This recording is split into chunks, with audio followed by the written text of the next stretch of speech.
Welcome, and gently settle in. Tonight, you'll journey far north into the world of the Vikings, but not the world of horned helmets and raging battle cries. No, this is the quieter story. The slower, colder one. The one buried beneath frozen soil and flickering firelight. Not myth, but mud. Not saga, but survival. Forget the sweeping charge of ships on the sea for now. Instead, imagine the rhythm of rain on a turf roof, the creak of a leather strap, the faint crackle of a smoky hearth. You are in a Norse village. 1,000 winters ago, the world is smaller than you expected, and much harder. Let's begin, not with battle, but with the long days in between. Imagine yourself waking in the brittle grayness of a northern dawn. Your bed is a wooden platform strewn with straw and worn wool. A single, thin fur shields you from the lingering damp of the night. The air is cold, never truly warm, and smells faintly of smoke, sheep, and stale sweat. The longhouse is dark. Its roof, low and thick with sod, holds in more smoke than heat. A central hearth glows faintly, the coals from the night before still crumbling into ash. Someone stirs. A child coughs. A dog shifts beside the door, curled into its own warmth. Outside, the ground is slick with mud and melting frost. There is no privacy here, no solitude. You share your home with extended family, animals, tools, and the ever-present hum of chores. You do not rest. You rise. Breakfast is simple, and often the same. Dried fish, sour bread, perhaps a thin gruel if grain stores have held through the season. There is no indulgence in Viking life, only necessity. The work begins before the light fully breaks. Mending fences, splitting wood, cleaning tools, dulled by long use. Your hands are never clean, your body rarely washed. Lice are constant companions, so too are fleas, and the quiet ache of worn joints by the age of 30. Life is short, but it moves slowly. And yet, there is rhythm. The day unfolds not with chaos, but with ancient routine. You know the shape of every tool, the tone of every animal's voice, the feel of cold iron, warm leather, and coarse wool. The sea, though close, is not always friend. Fishing is dangerous, sailing, worse.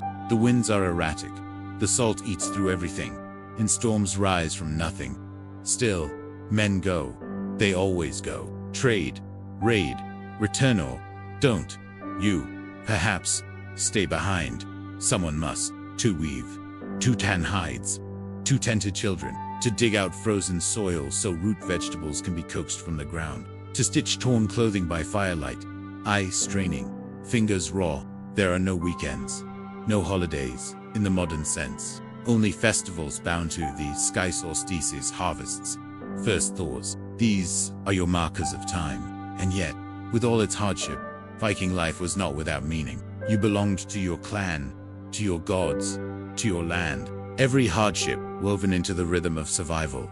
Every task, a thread in the fabric of a life, fully lived if not long. The sagas tell of glory, but the truth is in the long, cold mornings, the sharp tools, the smoky breath, the 1,000 quiet, aching days between battles.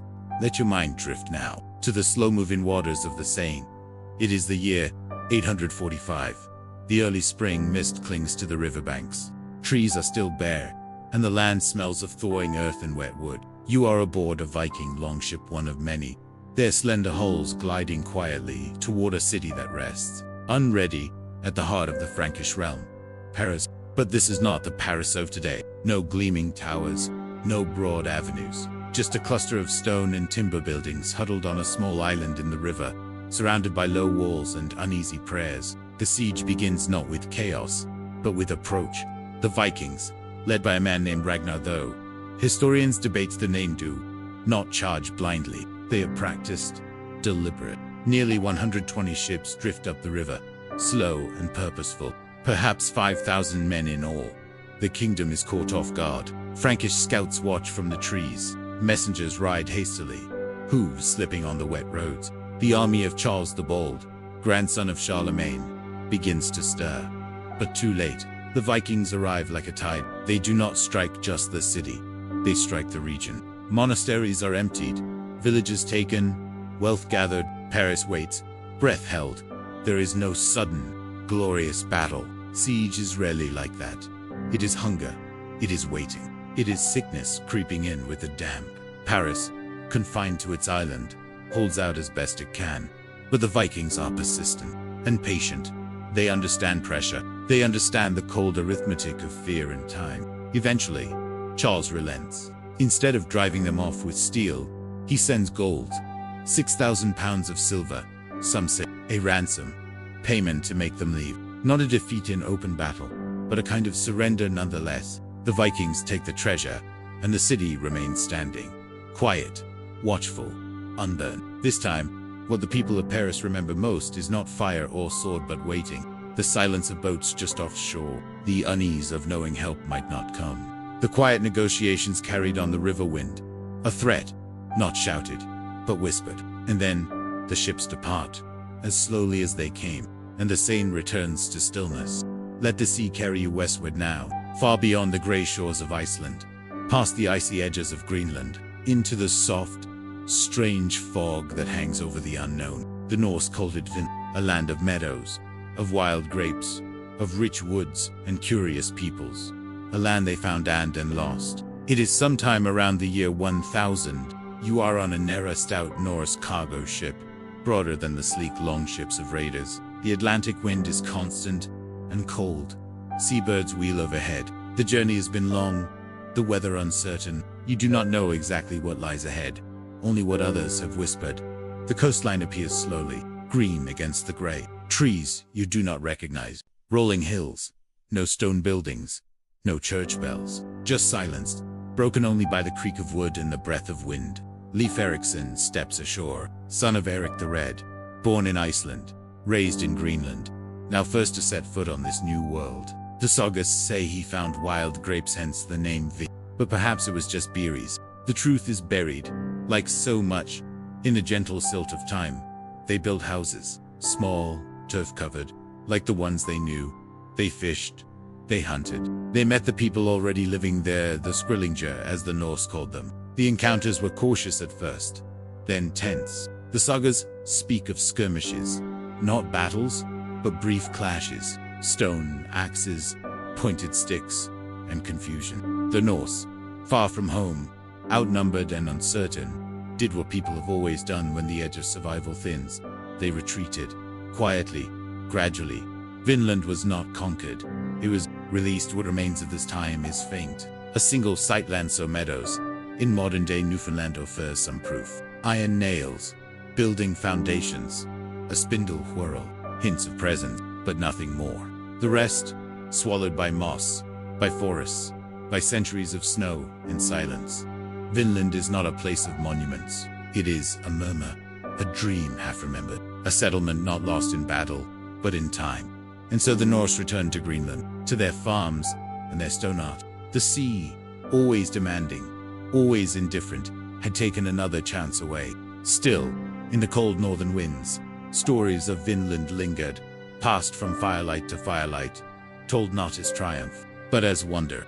Imagine now the creak of timber beneath your feet, the flickering of firelight against polished shields, and the deep hum of voices echoing through a long house, thick with the scent of smoke, mead, and damp wool. You are among the inner-circled guests at the table of a Viking chieftain. Not a king, not quite, but powerful, respected, and feared within his territory. His rule does not come from a crown, but from loyalty, land, and long memory. From deeds both whispered and sung. The longhouse is wide, its walls draped in tapestries faded by time and salted air. Above you, beams blackened with smoke. Around you, warriors lean close to fire and cup, recounting raids and storms with practiced exaggeration. These are not idle tales. Boasting is a kind of currency hero way of establishing rank, recalling favors, and reminding others of your worth. Each tale is half truth, half performance. The line between memory and myth gently blurs. Feasts like this are political.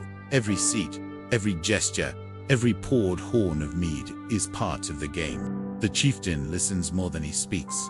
He watches, he nods, and when he does speak, it is with careful weight. Too soft, and he invites challenge. Too bold, and he stirs resentment. Disputes arise. Always. They do. A sideways glance. A story told one boast too far. The air thick. Sometimes it ends with a subtle joke, a round of laughter. Other times, it ends outside, with a duel, formal, ritualized, blood, but not chaos.